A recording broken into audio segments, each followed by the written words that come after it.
Get ready to be taken on a tropical journey through the most beautiful destination that I have come across in all my 3 years of travel. This right here is the Philippines. Cresta de Gallo. This is going to be an island that 95% of you have never heard of before. The reason being because, well, it's probably just about the hardest island you can ever try to get to. Why should you go out of your way to find Cresta de Gallo? Well, I think the drone shots will speak for themselves.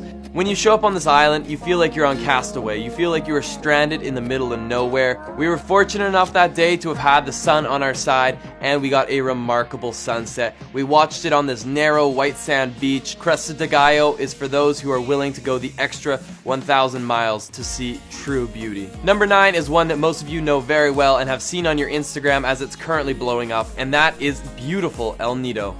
El Nido is one of the most talked about destinations in all of the Philippines, and with that being said, that's why it's not making the top 3 and not even the top 5. Incredible, dramatic limestone mountains just jutting out of emerald blue waters. It really makes no sense how everything that's beautiful is in one place, but that is what El Nido is all about. There's one other thing that you cannot miss if you go to El Nido, and that is the beach called Nakpan, the most beautiful beach in the entire world. Number 8 is the island of Bohol. Bohol is one of the most diverse islands you will see. High-end hotels, hostels, everything is here in Bohol, and that is one of the reasons I love it so much. And in the more southern tip of the island, you have Alona Beach, and this is probably where I would recommend you stay. All sorts of different hotels and accommodations.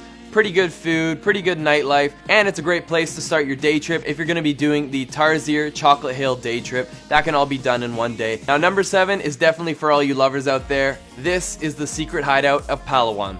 Port Barton is in between El Nido and Puerto Princesa, and it's only about a 4-hour drive away from El Nido. It's definitely one of my recommended places for you if you're the kind of person that wants to relax, that wants to have a romantic retreat and do a whole lot of nothing. How I best describe Port Barton is candlelit dinners on the beach and lights out by like 9 p.m. For number 6, I'm actually going to do a 2-part because these two islands are very close by and they would definitely make an incredible trip. But let's start it off by talking a little bit about Tablas, a place that is literally so unknown that I have to say I feel a little bit proud that I even found it.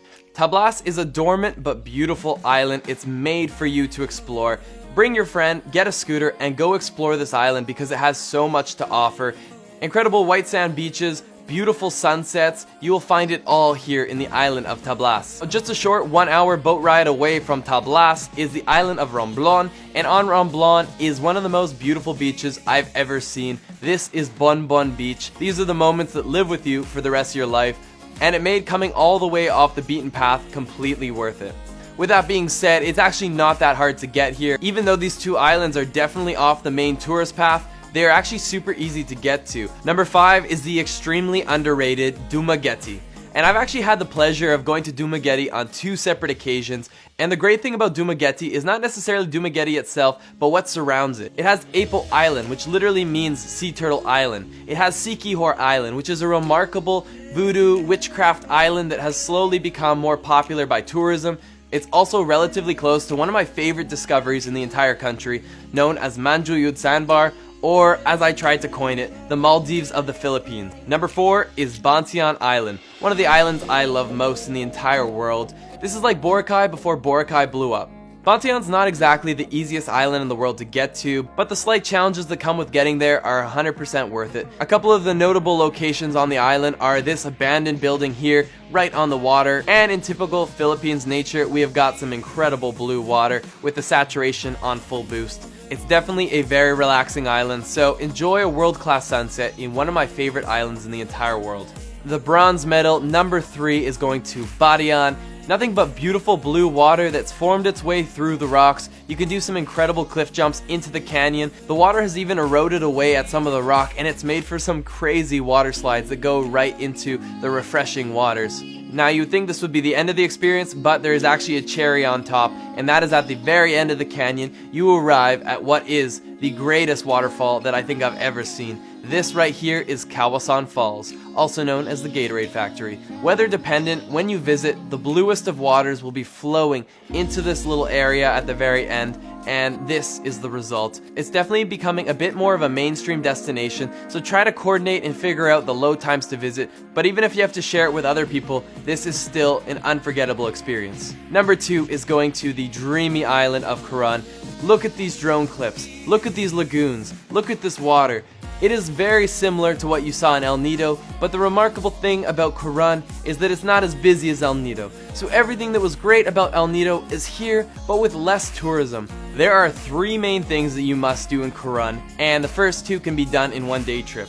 There's actually a shipwreck and Pass Island day tour, where you start off the day by free diving into a sunken Japanese warship, if you can hold your breath long enough.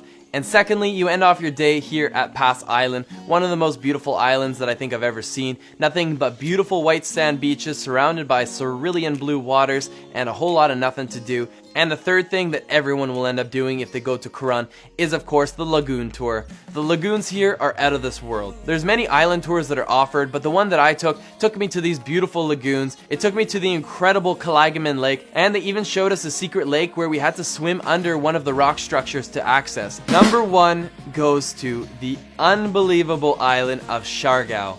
Siargao, also known as Cloud 9, is surfers' paradise. Right off of the ocean, you're getting incredible waves crashing in on the shore. This is actually where I had my first ever real successful surfing day. There is so much that you can do here in Siargao. There's some great hostels, some amazing hotels.